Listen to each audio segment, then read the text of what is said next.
तो है क्या, बौद्ध धर्म के पतन के कारण, मतलब बौद्ध धर्म इंडिया से कैसे विलुप्त हो गया, ठीक है, मतलब खत्म कैसे हो गया। तो देखिए आपका है क्या कि भारत में बौद्ध धर्म जो है ना तेजी से विस्तार हुआ, मतलब बहुत ही तेजी से क्या जी आगे बढ़ रहा था, ठीक है, पूरा हर एक लोग इसको अपना रहे थे। लेकिन फिर ये क्या हो गया, विदेशों में भी गया, मतलब बौद्ध धर्म जो है भारत में तेजी से विस्तार भी हुआ, विदेश में भी गया। लेकिन क्या हुआ कि मतलब कुछ समय बाद भारत में क्या होता है, नष्ट हो जाता है, क्या होता है, खत्म हो जाता है। उस खत्म होने का रीजन क्या है ये जानेंगे। देखिए आइएगा 7वीं शताब्दी तक ये निरंतर प्रगति में हुआ, मतलब 7वीं शताब्दी तक बहुत ही तेजी से ये विस्तार किया। कौन भाई साहब, बौद्ध धर्म। लेकिन आपका उसके बाद ये इसमें क्रमिक पतन होने लगा, मतलब आहिस्ता आहिस्ता ये नष्ट होने लगा, ठीक है। और 12वीं शताब्दी तक ये पूरी तरह से लगभग अब क्या हुआ, नष्ट हो गया। अब इसमें पहला कारण क्या था भाई साहब नष्ट होने का, तो बौद्ध संघों में भ्रष्टाचार का प्रवेश। क्या जी, बौद्ध संघ में क्या जी, भ्रष्टाचार का प्रवेश। भ्रष्टाचार मतलब जानते हैं ना, लोग अब क्या करने लगेंगे, भ्रष्टाचार करने लगेंगे, मतलब उनके दिमाग में कुछ और शातिर दिमाग चलने लगेगी। तो वो है क्या कि महात्मा बुद्ध के मृत्यु के बाद, जब महात्मा बुद्ध क्या हो गए, डेथ कर गए, तो उसके बाद बौद्ध भिक्षुओं ने में भ्रष्टाचार उत्पन्न हो गया। बौद्ध भिक्षु में क्या हो गया, भ्रष्टाचार उत्पन्न हो गया। मतलब वो मतलब उतना जिस तरह नियम था उस नियम का पालन उन्होंने नहीं कर रहे थे, ठीक है। अतः लोग विलासी और पाखंडी भिक्षुओं से घृणा करने लगे। अब जो मतलब भिक्षु जो थे ना, अब उन्हें पाखंडी लगने लगे, ठीक है ना। और वैसे पाखंडी भिक्षुओं से लोग क्या करने लगे, घृणा करने लगे, और इस तरह बौद्ध धर्म में क्या होता है, पतन हो जाता है। फिर दूसरा है तंत्रिक प्रथाओं की उत्पत्ति। क्या जी, तंत्रिक प्रथाओं की उत्पत्ति।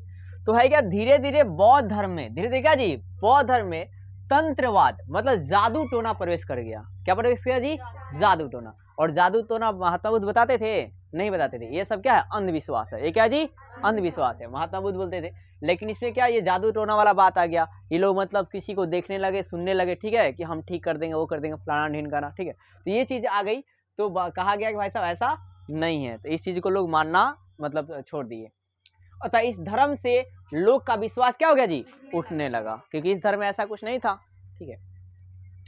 अब है क्या कि बौद्ध धर्म में दो संप्रदाय विभाजन, मतलब बौद्ध धर्म जो है ना आपका दो संप्रदायों में बट गया, एक महायान और एक कौन जी, हीनयान। एक जो है मूर्ति पूजा करते हैं, एक मूर्ति पूजा नहीं करते हैं। एक बोलते हैं कि मैं महात्मा बुद्ध को अवतार मान लूंगा और उनका पूजा करूंगा, और एक बोलते हैं कि नहीं, महात्मा अवतार नहीं है, एक समान इंसान है। एक क्या जी, समान इंसान है, ठीक है। तो है क्या कि देखिए आपका कि मतलब कनिष्क के समय, मतलब जब राजा कनिष्क थे, तो कनिष्क के समय यह धर्म हीनयान और महायान में बढ़ गया। किस बढ़ गया जी, हीनयान और क्या जी, महायान। हीनयान मूर्ति पूजा नहीं करते थे। क्या करते जी, मूर्ति पूजा नहीं करते थे, मतलब उन्हें भगवान का अवतार नहीं मानते थे। लेकिन जो महायान थे ये बोलते थे महात्मा जो बुद्ध हैं वो भगवान के अवतार है, और उनका मूर्ति बनाकर उसे पूजा पाठ करते थे, मंदिर भी बनाते थे, ठीक है। अब है क्या कि महायान ने मूर्ति पूजा क्या किया, अपना लिया, लेकिन हीनयान ने क्या उसे नहीं अपनाया। इस तरह जो बौद्ध धर्म है कितने भाग में बढ़ गया, दो भाग में बढ़ गया, ठीक है। अब है क्या कि वैदिक धर्म में सुधार। क्या हुआ जी, वैदिक धर्म में सुधार के कारण भी बौद्ध धर्म का पतन हुआ। तो है क्या, ब्राह्मणों ने बौद्धों को क्या जी, बौद्धों को सफलतापूर्वक सामना करने के लिए अपने धर्मों में अनेक सुधार कर लिए। अपने धर्मों में क्या कर लीजिए, अनेक सुधार कर लिए, और बहुत सी बुराइयां क्या कर लिया, दूर कर लिए। बहुत सी बुराई क्या कर ली, दूर कर ली अपने धर्म मतलब हिंदू धर्म में, ठीक है। तो है क्या कि ब्राह्मणों ने बौद्ध को सफलतापूर्वक सामना करने के लिए अपने धर्मों में क्या किया, बहुत सी बुराई को क्या कर दे जी, दूर कर लिया, यानी कि सुधार कर लिए। और फिर आरंभिक मध्य युगीन में बुद्ध को विष्णु का अवतार समझे जाने लगे। मतलब जो महात्मा बुद्ध है वो विष्णु क्या जी, अवतार समझने जाना लगा, ठीक है। और कहा गया कि महात्मा बुद्ध जो विष्णु का अवतार है। तो इस तरह का है क्या कि वैष्णव धर्म का हिस्सा जो है महात्मा बुद्ध जो है किस धर्म का हिस्सा बन गए, वैष्णव धर्म का हिस्सा बन गए। किस धर्म का हिस्सा बन गए जी, वैष्णव धर्म का हिस्सा बन गए, ठीक है। अब ये बोले कि वैष्णव धर्म के मतलब भाई का महात्मा बुद्ध जो है किसका अवतार है जी, किसका अवतार है बोलिए, विष्णु के क्या जी अवतार है।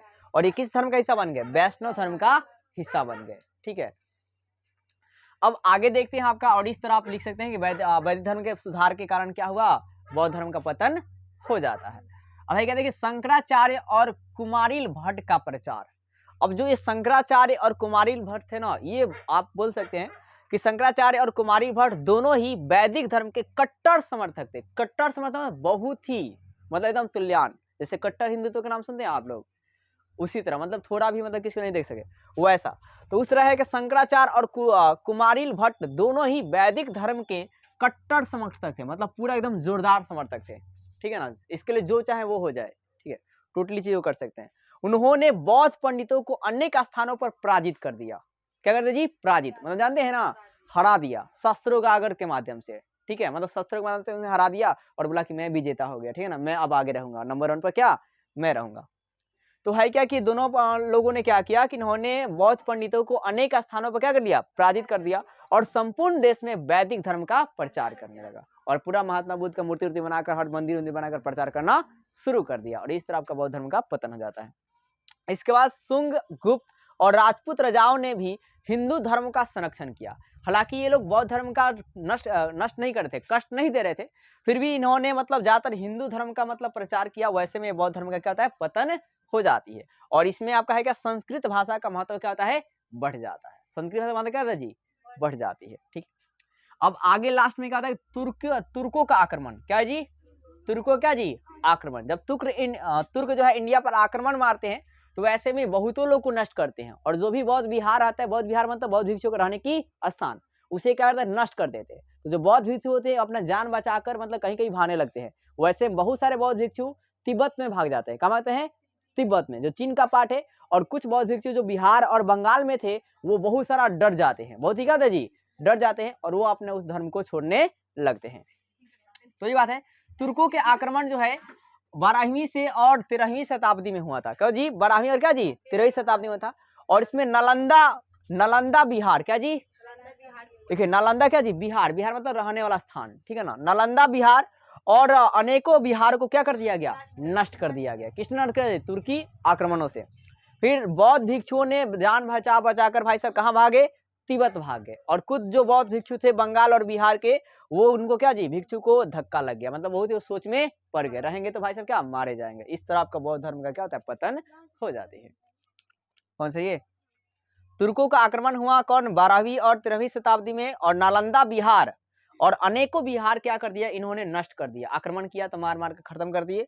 और जो बौद्ध भिक्षु थे अब ऐसे में जान बचाकर इन्होंने भाग गए। कहाँ? तिब्बत में भाग गए। ठीक है, तिब्बत एक चीन का इलाका है। और फिर जो बंगाल और बिहार के जो बौद्ध भिक्षु थे उन्हें जोरदार धक्का लगा, मतलब सोच में पड़ गए कि अब मेरा क्या होगा, मैं भी मारा जाऊंगा अगर यहाँ पर रहूंगा। तो ये भी इधर उधर भागने लगे।